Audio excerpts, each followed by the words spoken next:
আচ্ছা, এটা হচ্ছে একটা সিচুয়েশন যেটা শেয়ার করা মনে হয় যে ভালো এখানকার জিনিস। বিষয়টা হচ্ছে আমার গাড়ির এয়ার প্রেশার পাইপ হচ্ছে ফেটে গেছে। ফেটে যাওয়ার পরে এয়ার সিস্টেমটা টোটালি কাজ করতেছে না। তো প্রায় লুবলিয়ানা থেকে 200 কিলোমিটার দূর মুস্তাসুবাতা আমার গাড়িটা নষ্ট হয়ে যায়। অফিসে ফোন দিয়েছি, অফিস হচ্ছে লোক পাঠিয়েছে।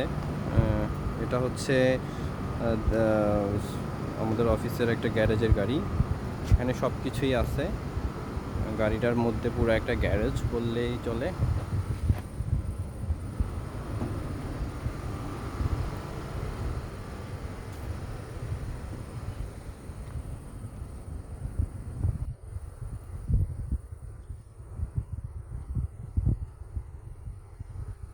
মেকানিক আসছে, ঠিক করার ট্রাই করতেছে।